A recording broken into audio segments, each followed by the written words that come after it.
Hello everyone, good morning all. So today we are going to discuss about structure of atom and our topic is Planck quantum theory. जैसा कि आपको पता है कि हम last video में electromagnetic radiations और इलेक्ट्रोमैग्नेटिक स्पेक्ट्रा को डिस्कस कर चुके हैं। तो चलिए देखते हैं प्लांक क्वांटम थ्योरी में क्या है। देखिए, प्लांक क्वांटम थ्योरी, प्लांक का मतलब हो गया, ये एक साइंटिस्ट का नाम है। क्वांटम, देखिए क्वांटम को आप कैसे समझ सकते हैं, quantum means quantised whole number, है ना, जिसको कि हम डिवाइड नहीं कर सकते, जिसको कि हम तोड़ नहीं सकते, दिस इज क्वांटम। और उस पर बेस अगर थ्योरी है तो उसे बोलेंगे थ्योरी, है ना। तो क्या बन गया इसका नाम, Planck quantum theory. Planck quantum theory में according to this theory the transmission of energy takes place in the form of small packets. देखिए, ट्रांसमिशन का मतलब क्या होता है, अगर कोई भी बॉडी एनर्जी को इमिट कर रही है या ऑब्जर्व कर रही है तो दोनों केसेस में उसको ट्रांसमिशन बोलते हैं, है ना। और ये एक पैकेट के फॉर्म में प्लेस करती है या फिर एक पैकेट की फॉर्म में ट्रेवल करती है।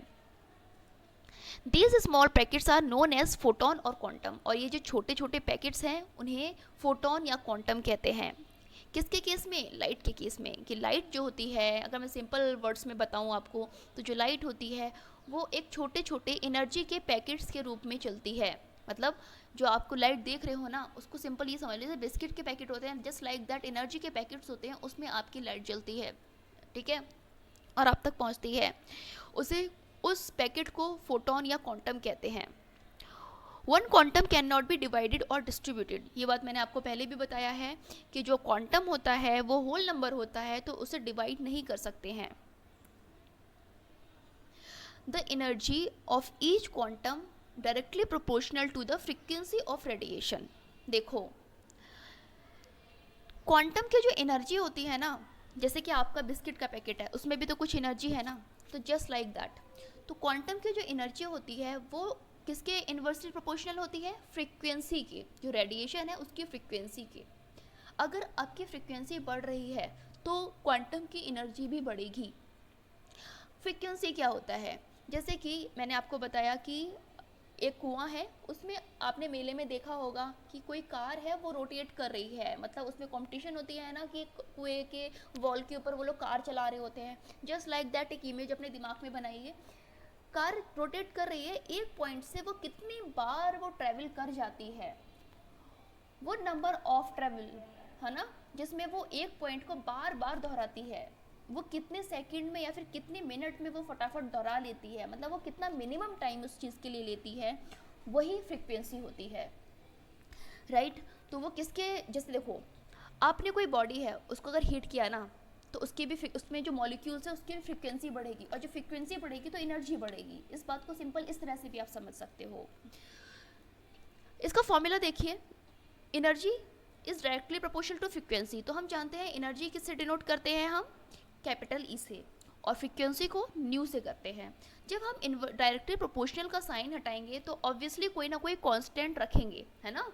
तो हमने जब इसमें इन्वर्सली प्रोपोर्शनल का या डायरेक्टली प्रोपोर्शनल का साइन हटाया तो क्या हुआ, ई इज इक्वल टू, हमने प्रोपोर्शनल का साइन जैसे ही हटाया हमारा एक कांस्टेंट ऐड हो गया, प्रोपोर्शनल कांस्टेंट, वो था एच, ठीक है। तो हमारा फॉर्मूला क्या बन गया, E is equal to H nu, right, where H is Planck's constant.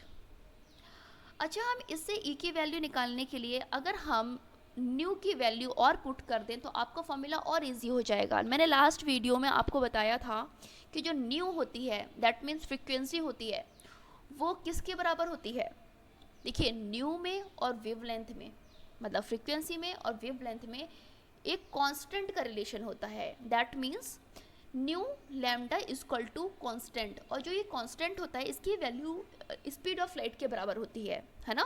तो हमने क्या लिख दिया, यहाँ से अगर हम न्यू की वैल्यू निकाल लें तो न्यू इज इक्वल टू क्या आ जाएगा, सी अपॉन लैम्डा आ जाएगा, ठीक।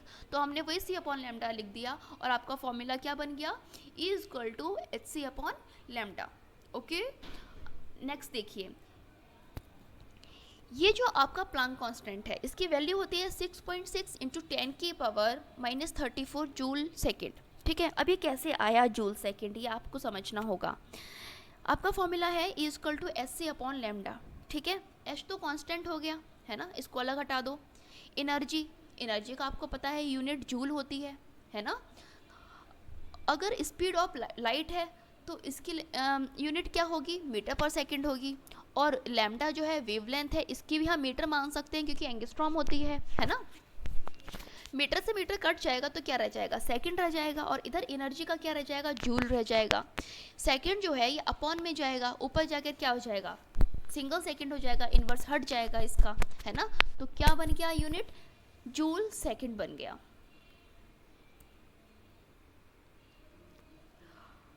नेक्स्ट पॉइंट है टोटल एनर्जी emitted और observed by the body will be whole number of quanta।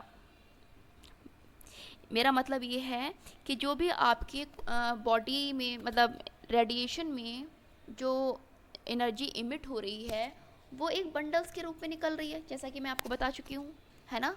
तो वो बंडल जो है वो एक होल नंबर है। आप ये नहीं कह सकते कि भाई आधा बंडल जा रहा है, आपने बोलना यही है कि वो टोटल एक बंडल है। तो वो नंबर ऑफ बंडल्स जो है ना वो हमने शो करने हैं। तो हम क्या लिख सकते हैं, फॉर्मूले में n को ऐड कर सकते हैं, तो E equal to N H nu हो जाएगा। और हम जानते हैं कि न्यू इक्वल टू क्या होता है, c अपॉन लैम्डा होता है। तो हमने यहाँ पर न्यू की वैल्यू भी पुट कर दी और क्या कर दिया, c अपॉन लैम्डा कर दिया। तो फॉर्मूला क्या बना, E equal to N H C upon lambda. अब इसको हम क्वांटाइजेशन ऑफ एनर्जी कह सकते हैं। नेक्स्ट टॉपिक है ब्लैक बॉडी रेडिएशन। देखिए ब्लैक बॉडी रेडिएशन को पहले ऐसे ही आप रफली समझ लीजिए। एक ब्लैक बॉडी है जो कि आइडल बॉडी है। हमने ऐसा माना हुआ है कि ब्लैक बॉडी एक आइडल बॉडी है और ये जितनी भी एनर्जी इसको दी जाती है वो सारी गेन कर लेती है, ठीक है। और इसमें क्या होता है कि ट्रांसमिशन भी हो सकता है। ट्रांसमिशन में क्या मतलब होता है, ट्रांसमिशन का मतलब होता है एनर्जी का इमिट होना और ऑब्जर्व होना, मतलब ये दोनों काम कर सकती है ये बॉडी। तो इसे परफेक्ट ब्लैक बॉडी भी बोलते हैं। देखिए मैंने इसमें क्या लिखा है, an ideal body which emits and observe radiation of all frequencies is called black body. मतलब कि जो ब्लैक बॉडी होती है ना वो हर फ्रिक्वेंसी की रेडिएशंस को एब्जॉर्व कर लेती है, हर फ्रिक्वेंसी की, हर वेवलेंथ की, है ना। देखो जब फ्रिक्वेंसी की बात आ रही है तो वेवलेंथ की बात तो आनी है। क्यों, क्योंकि वेवलेंथ और फ्रिक्वेंसी एक दूसरे की इन्वर्सली प्रोपोर्शनल होते हैं, ठीक है। तो जितने भी अब तक जैसे इंफ्रारेड है, रेडियो एक्टिव है, वायलेट है, यूवी है, जितने भी विजिबल हैं, जितनी भी वेव्स हैं, रेडिएशंस हैं, इन सभी की वेवलेंथ को और फ्रिक्वेंसी को ब्लैक बॉडी अपने में ऑब्जर्व करने की और उसको इमिट करने की कैपेबिलिटी रखती है। And radiation emit by black body is called black body radiation. जो ब्लैक बॉडी रेडिएशंस को इमिट कर रही है वो क्या कहलाती है, ब्लैक बॉडी रेडिएशन कहलाती है। अब इसके एक्सप्लेनेशन को समझ लेते हैं। जैसे कि कोई एक ब्लैक बॉडी है जो कि आइडल ब्लैक बॉडी है, उसको अगर हम हीट करते हैं, है ना, तो हीट करने पर क्या होगा, जब हम किसी चीज़ को हीट करते हैं तो उसके मॉलिक्यूल्स में वाइब्रेशन क्रिएट होता है ना, क्योंकि वो एनर्जी गेन करते हैं, है ना।